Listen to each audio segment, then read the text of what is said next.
Welcome to Beyond the Show, the podcast home of all things Cannabis Conference. My name is Eric Sandy, and I'm the digital editor of the Cannabis group at GIE Media. I'm recording this introduction as the U.S. Senate Banking Committee holds a hearing on cannabis businesses' access to banking and, inevitably, the prospects of the Safe Banking Act. We're going to have some reporting on that ever-present legislation up on CannabisBusinessTimes.com, so do keep an eye out for that. And our interview this week does get into that difficult intersection between the cannabis industry and the federal government.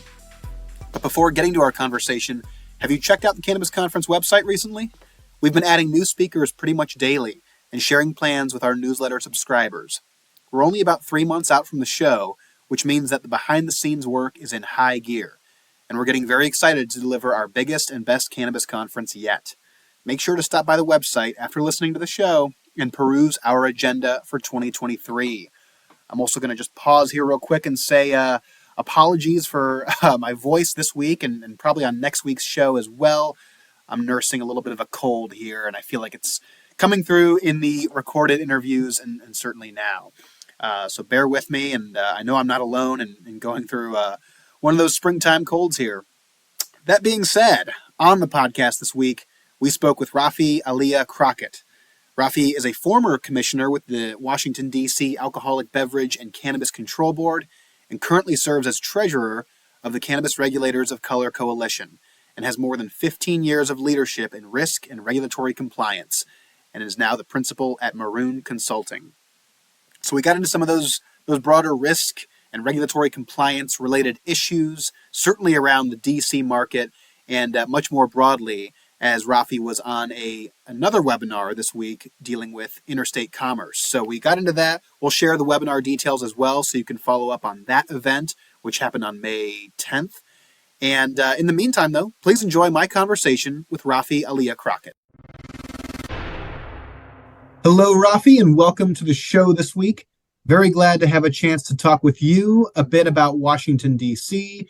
and the Cannabis Regulators of Color Coalition, as well as some interstate commerce issues. And we'll be talking about that for a particularly timely reason. We'll get to that in a moment here. To begin, I figured maybe we would start with Washington, D.C. And we do a fair amount of reporting on the district here at Cannabis Business Times.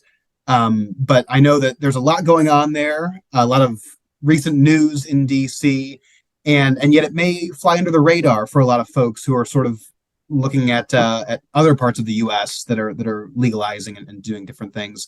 So maybe to begin, could you describe your work with the regulatory board in D.C. and bring us up to speed on what might be happening in the district these days? Sure. So I served on the Alcoholic Beverage and Cannabis Board from July 2019 until just a few days ago. In fact, my term ended on Monday, sometime like that. And so my role was really to help transition the medical cannabis program from the Department of Health, where it had been for many years, over to the Alcoholic Beverage and Cannabis Administration. So due to the limitations placed on DC by Congress, the city only has a medical cannabis program, and we can, talk a lot about that later on. But despite, 70% of voters approving a ballot initiative that would have allowed for adult sales way back in 2014, that's been blocked. And so we only have a medical cannabis program in the city. And so as a result of this congressional meddling for nearly a decade, we've had an extremely small regulated market. In fact, we have about 15 licenses to be exact in the city. And the result of that is obviously a very thriving unregulated market. And that's, due to congressional meddling that prevented us from implementing an adult sales regulatory regime, as well as inaction for a decade by the city's legislature. Yeah, it's a very interesting predicament, and I'm going to imagine that a lot of folks listening who don't live in DC or don't work in DC might not be terribly familiar with this. Before getting into some of those market conditions that you mentioned, could you maybe briefly describe the Home Rule Act and just sort of illustrate that connection between Congress and the district itself? Sure. So the Home Rule Act of 1973, it granted, limited self-determination to the residents of the nation's capital. I mean, we are the only capital in the world whose residents are intentionally left out of national government. So what the Home Rule Act did was allowed us to elect a mayor and a 13-person city council. Prior to that, so I'm talking prior to 1975. This isn't, ancient days. This is just 50 years ago. So prior to the Home Rule Act's implementation, DC residents were ruled by commissioners and council members who were appointed by the president. Now, mind you, we couldn't even vote for this president who was making these appointments until 1963. That was required an amendment to the Constitution. So the 23rd Amendment to the Constitution actually allows DC residents to vote for the president. And we didn't have that right until 63.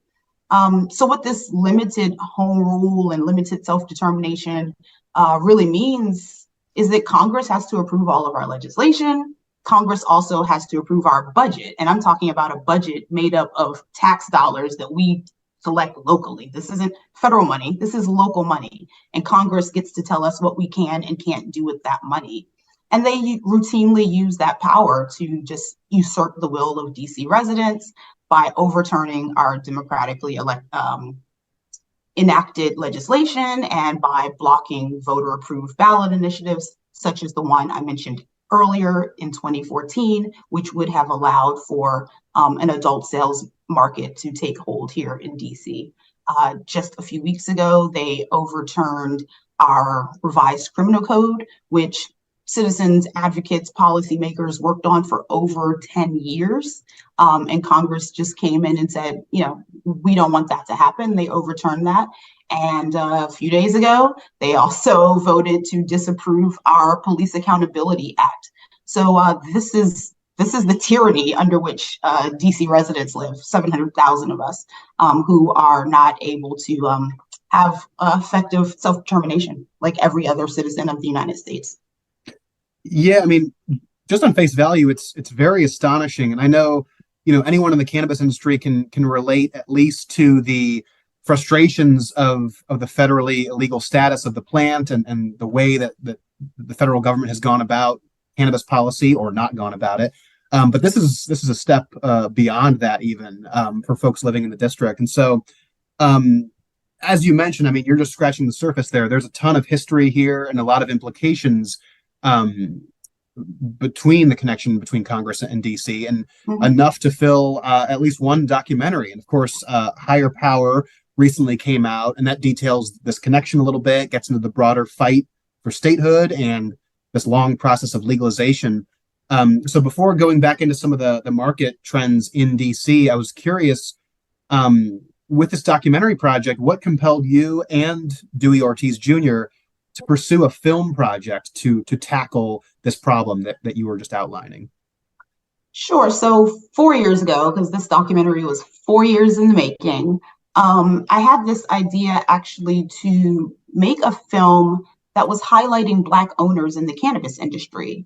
As we know, there's, less than like 2% Black ownership nationwide, but DC is very unique in that we have close to 30% Black ownership here. So I thought it would be great to make a film highlighting this.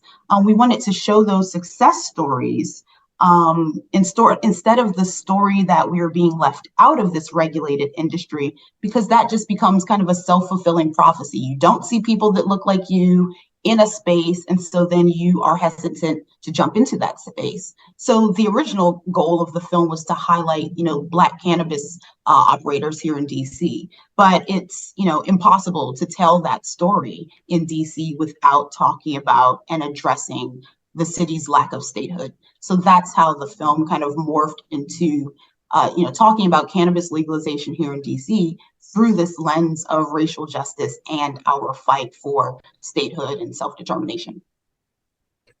Absolutely. And, like you had mentioned earlier, one of the I guess, broader issues that has gotten hung up in this conflict, I suppose, would be adult use legalization in DC, and one of the ripple effects of that is this, the term gray area gets used. This idea of these gifting retailers that are able to sell cannabis in sort of this gifting setup, and I know other states have seen this occur in different places, but very recently, under the ABC board in DC, this licensing window has opened up for those gray area retailers to pursue medical cannabis dispensary licenses. And so this is one sort of, I guess, downstream effect of this fairly complicated tension between Congress and DC. But at least for those gray area retailers, so to speak, there's a path to licensure now. So I'm curious, just in recent weeks even, what has the response been like so far from the marketplace now that this licensing window is open? So actually, the licensing period for the unregulated operators won't open until November 1st. The window that opened on May the 1st was for current operators as well as for social equity applicants. So the recently enacted legislation, which passed in December and was fully enacted in March after doing what? Going through a congressional review, of course. So that legislation set really clear timelines for when current operators could apply for licenses, and also, as you stated, for those operating in the unregulated market to transition over. However, that legislation was completely silent on social equity applicants. So it was really important for the ABC board to establish by regulation a period that would allow them to move at the same time as current license holders and not place them at a further disadvantage while giving others, first mover preference. And so for the flourishing unregulated market, it just makes common sense to try to bring them into the regulated market for so many reasons, for health and safety reasons, for commerce reasons, so that patients can feel comfortable about where they're shopping, so that the city is receiving necessary tax revenue and can go ahead and reinvest that into the communities that were harmed most by cannabis prohibition. So the response to that has been good. People are saying that they are going to apply to transition over come November 1 when that period opens. But I think it's still, we'll see how that actually works out. It's very different, to work with the government, to work within a regulated market, to have to get a seed to sale tracking system, to have, regular inspections by regulatory authorities. And so we will see if the operators are really up for that new type of scrutiny and observation. Certainly, yeah. Even on the best of days, the path to being licensed isn't really a walk in the park. So that'll be quite the journey and quite the learning experience, I suppose. And I do want to get into some more social equity issues and certainly interstate commerce. But while we're talking about DC specifically, like I said, I think a lot of times the wave of state by state legalization kind of takes the headlines and leads the news of the day, and that's sort of how people talk about the cannabis industry. And DC just kind of gets a little bit lost. And I'm curious, and maybe the answer to this question just simply is these home rule implications that you had mentioned. But what should non-Washington, D.C. cannabis operators know about the Washington, D.C. cannabis landscape? Maybe we've already been talking about it a bit, but are there certain aspects that would benefit the knowledge of other folks who aren't in D.C. necessarily? Yeah, I think that, we have unique challenges that have caused us to create unique solutions. And the first of those is, we are a medical only market because of our unique congressional challenges, but we were able to do some things that set us apart and really allow for greater patient access. So first, we have reciprocity with any U.S. state or territory. So you come here, you bring your medical patient card from, right next door in Maryland or as far away as Guam, And you can shop in our licensed medical retailers with your medical card from any U.S. state or territory that has a medical cannabis program. The second thing is that we allow self-certification for adults over 21. So even if you do not have a medical card from DC or another state, you can come here. You can certify that you are in fact using cannabis for medical purposes, and we will grant you a temporary digital card that you can use at our licensed retailers. And I think those are, two really creative and unique ways that we've expanded access, expanded opportunity for not just residents, but also visitors to partake in our medical cannabis program, and to allow for those licensed operators to have greater commerce in their businesses. And then finally, I think this is just a shameless plug, but one that is certainly in the best interest of the public. If there is anyone out there who is interested in operating a testing lab in Washington, D.C., we are in desperate need of a testing lab, and we are accepting applications for a testing lab on a rolling basis. So you can visit abca.dc.gov to learn more about the testing lab application process. The application fee, I think, is $3,500, and our annual registration fee is $7,500. But yes, for folks outside who might be interested in, coming into this market, please come with a testing lab. That's what we really, really need here. No, that's fantastic. I'm glad you're mentioning that, because I think that that particular business type, or just supply chain link, that doesn't seem unique to DC necessarily. There's a real bottleneck at the testing point in a lot of state markets as well. But I'm glad you're mentioning that, because that can be a real hindrance to the broader supply chain in any market, DC included, of course. Exactly. And yeah, the other things you mentioned there, those are things that regulators across the U.S. can certainly learn some lessons from on how DC is doing it, including the reciprocity issue. I know some states do that, but not all. And I'll use that as a segue to the broader conversation that you may be having with other regulators across the industry as the treasurer of the Cannabis Regulators of Color Coalition. And I know that group made, at least from my vantage point, a pretty big splash last summer with a presentation on safe banking and equitable access to cannabis banking. But could you maybe briefly describe that organization's mission and your work there? Sure. So the Cannabis Regulators of Color Coalition, CRCC, as I'll just refer to us, we're a coalition of current and former regulators, like myself, former as of 3 days ago. But yeah, so we're current and former regulators from both medical and adult use markets across the nation and abroad. And we really focus on equity-centered regulation, establishing industry best practices, and kind of having some competencies and standardization that we can all agree to, hopefully, as we move this wave of legalization, across the city and globally as well. Our mission really is to be a source of education for federal and local legislators and government agencies.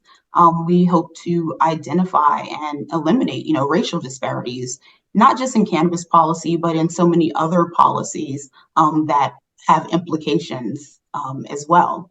And we want to build sustainable and reparative cannabis regulatory frameworks. We think that, dismantling the drug war and its impacts, community investment, protection for cannabis patients, and preventing monopolies are some of our key principles and things that we are laser focused on. Yeah, one thing I've noticed, I guess, in the last couple of years, as time has gone on, is that this broader conversation is becoming a bit more centered. Certainly, at least from my vantage point, in sort of cannabis-focused media, and I guess also in some of the mainstream media outlets as well. But cannabis is fertile ground for this kind of conversation, and hopefully could be a leader for other industries to follow suit. I know there are, prohibition and the war on drugs is specific to cannabis. But I think social equity as a broader topic can certainly be lent to other industries. So I'm curious, as time has gone on, are there certain areas of strength that you're seeing emerging in cannabis regulatory policy? And I know that's a big question to bite off, but I guess what I mean by that is, are there certain states that might be centering social equity in more effective ways than others, or certain best practices that might be emerging that you'd like to point to? Yeah, so I think centering is always an interesting choice of words, because we can look at legislation and think that, oh wow, this is great. This is really, centering returning citizens, centering individuals and communities and families that have been targeted by the war on drugs. This is what's really going to be equitable and reparative. And then the devil is always in the details, and putting your money where your mouth is what is really going to show and prove what centering truly means. And so we've looked at, we all got really excited about, New York's legislation was amazing. And we got super excited last year. It's like what might happen with the card licenses. There was going to be $200 million. There was going to be turnkey retailers. And we started looking like, oh, this could be a model. This could be a true pathway. And unfortunately, that hasn't quite materialized yet. But I don't want the focus to be on, oh, social equity programs are failing. And I think, as we'll talk about later, it's like legalization is failing. And legalization is failing because it's artificial and it defies the laws of everything that we know to operate in markets.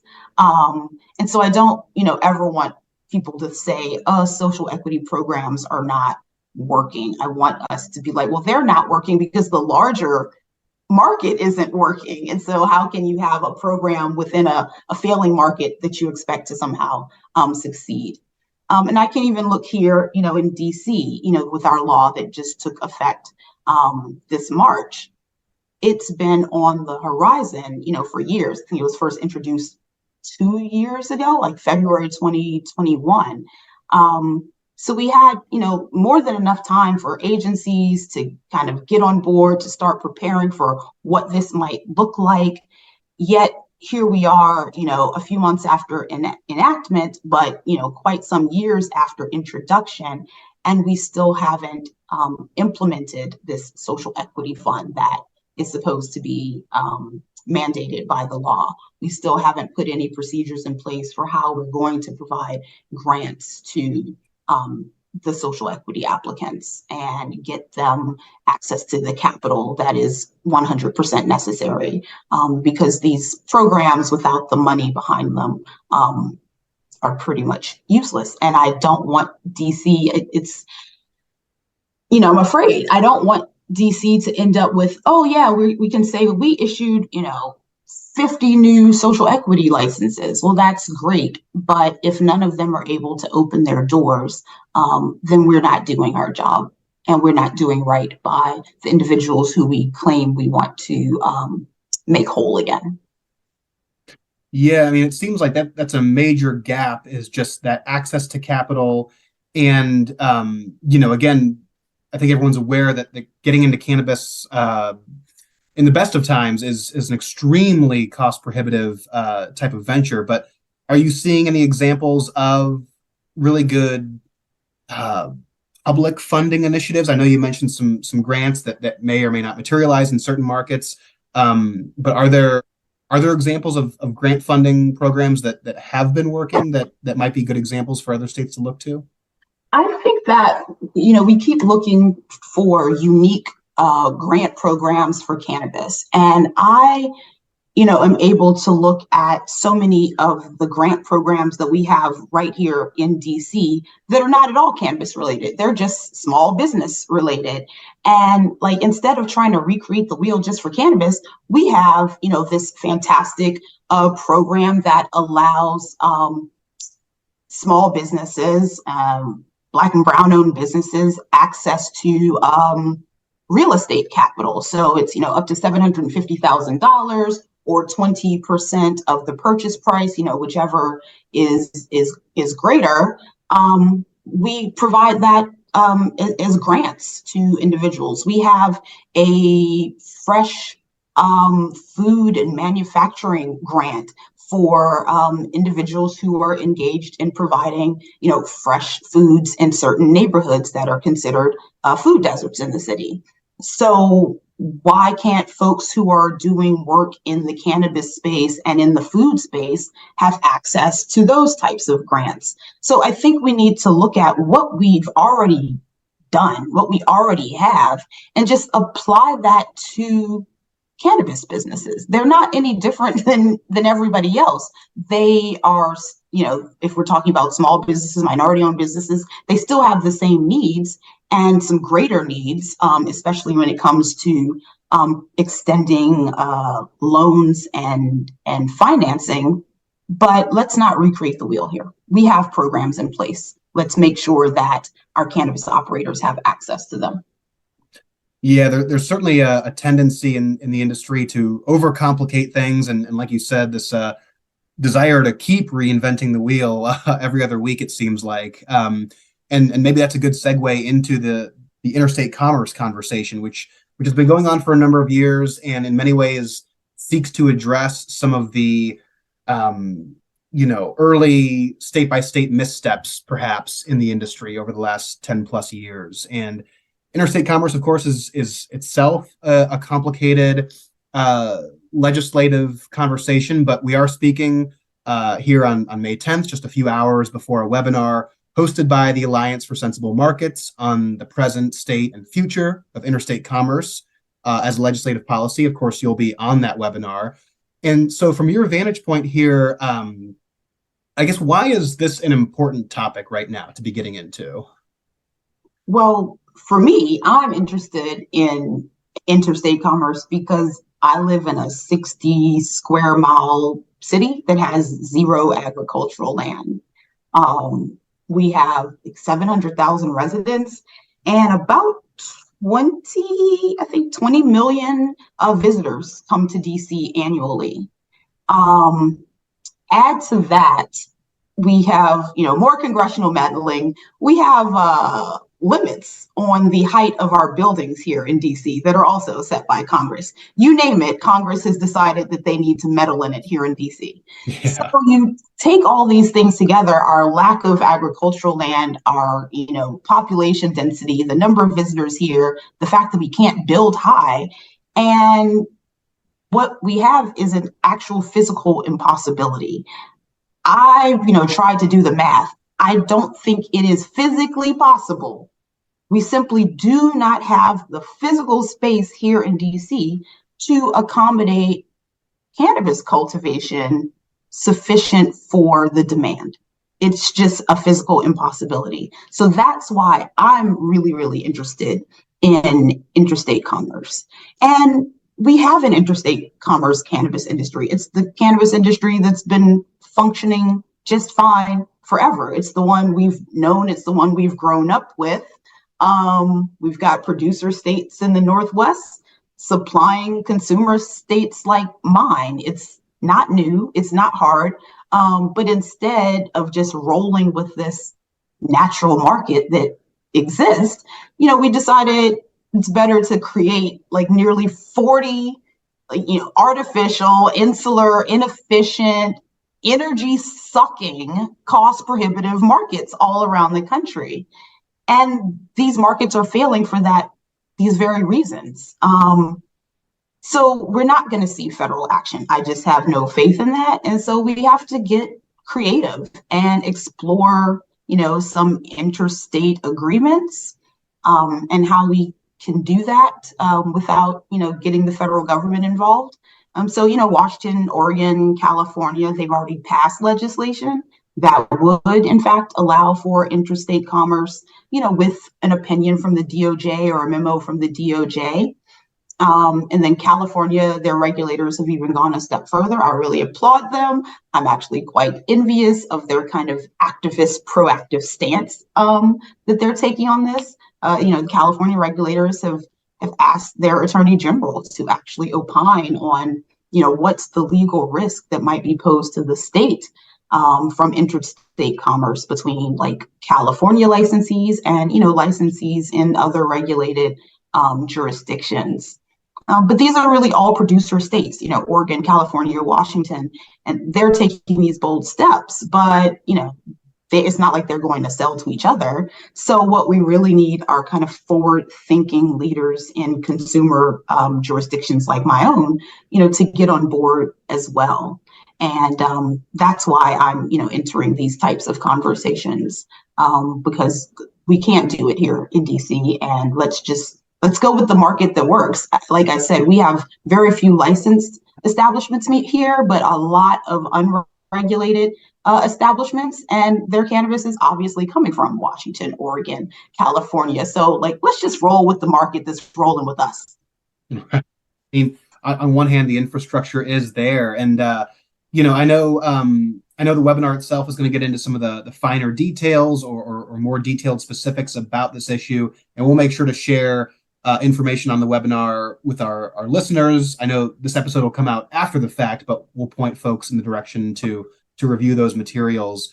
So rather than having you get into a bunch of those details that you'll probably be talking about in just a few hours here, I was curious if there's anything that maybe current licensed operators might do now to prepare for a future with interstate commerce. And I guess this question could go in a couple different directions. We could talk about DC retailers who might begin to prepare themselves to work with out-of-state growers, or we could certainly talk about operators outside of DC as well, in segmented state markets, if you're comfortable going in that direction. But we're always talking about how operators can prepare for federal legalization, whatever in the world that might look like. But with this specific issue, this will certainly change the dynamics of state by state markets. Is there anything that maybe current licensed operators might do to begin even just thinking about this possibility? Yeah, as a former regulator, I guess at this point, I'm always, looking for what are the rules and regs, that are existing outside of the space I'm operating in. And so I, always encourage folks, find the most stringent rules that are out there. Rules in terms of use of pesticides, testing for contaminants, packaging, labeling, all of those. Find the rules that are strictest and see how you measure up against those. Because when it's go time, you don't want to be left behind because you're not getting all of the required tests done on your product, or your packaging is not compliant with 6 of the states you might be interested in working with. So if you get ready now, it won't be such a heavy lift later on. So although you might be exceeding what is required in your state right now, you'll be ready when it's time to export or import from some other jurisdiction. You don't want, these opportunities to arise and you're just not able to take advantage of them. And then also, start making business connections, beyond your state. Because of the artificial systems that we've put in place, obviously everybody's, supply chain is completely insular and within their own jurisdiction. But look at the full supply chain and what should that look like? And hell, like I said, go back to the original cannabis market. What does that supply chain look like? Understand it. I mean, you've got, all these quote unquote businessmen out here, but these quote unquote businessmen are not the ones thriving. It's the folks who were working in the unregulated market who are actually, thriving right now. What are thinking about where you're able to access better quality or cheaper or more efficient goods and services throughout your supply chain? And if that means looking to the traditional market, to the legacy market, to the unregulated market, whatever you want to call it, do that, because that's been functioning a lot longer than you have. Yeah, I think especially here in 2023, that's a very salient and sound piece of advice for a lot of folks. There are certainly a lot of businesses who have been in the licensed landscape for a number of years at this point, but there are folks entering this space every day, and there's a lot of that text that's going to be important for them to have and essentially arm themselves with as this industry rapidly changes. A lot of things are going to be different in the next couple of years. It's hard to say what that looks like, but certainly interstate commerce is in that conversation. And with that being said, of course, with the webinar coming up very soon, Rafi, I really appreciate the time this morning. I'll be eagerly following along with the webinar, and I'll point our listeners in that direction as well. And yeah, thanks so much for the insight this morning. Thank you so much, Eric. You have a wonderful day. And that's a wrap on another episode of Beyond the Show. Hope you enjoyed my conversation with Rafi Aliya Crockett. I know I did. It was great to get a chance to have the conversation about interstate commerce right before that webinar on interstate commerce. I did watch that the other day, and we'll make sure to share those details with this podcast episode as well. And just know that you can follow our own Cannabis Business Times reporting on interstate commerce. In fact, if you were to go to the website now and click the main menu in the top left corner, at least on the desktop version, click the main menu and go down, you'll see a link to our recent interstate commerce feature on just how that kind of policy might come to be, how it might take shape, and certainly how it will impact, or how it may impact, licensed cannabis businesses operating today. So there's a lot of unknowns in this issue, but it's very exciting, and there's a certain degree of inevitability to it. But what it will look like is much harder to say. So really appreciate getting the chance to talk with Rafi about what it might look like and how it might impact businesses. It's the kind of issue we'll be getting into at Cannabis Conference, of course, so make sure you check out cannabisconference.com to learn more about what we'll be talking about at the show this year. That's August 15th to the 17th out in Las Vegas. Day one, August 15th, is sort of a bunch of day-long activities. Whether you're a grower, we've got the VIP Cultivation Roundtable with very limited attendance, so make sure you get on that if you're interested. We've got day-long workshops on how to launch a dispensary business or how to launch a cultivation business if you're interested in getting into the industry. We've got that first day set aside for you. And then the next 2 days, the 16th and 17th, is sort of our more traditional conference with the expo hall, the educational sessions, the keynote speaker, the state of the industry, all these fantastic things that you've come to know and love at Cannabis Conference over the years. So we're very excited to share all of that with you. We're going to keep talking about it and sharing details between now and August. And then when August hits, we'll be out there. And like I say each week, we know that you're already thinking about getting out there. We know you have plans. You've got the dates circled on your calendar. Make sure to log on to cannabisconference.com. Save yourself a few bucks right now. We're offering some deals. Get yourself signed up, and we'll see you in Vegas in no time.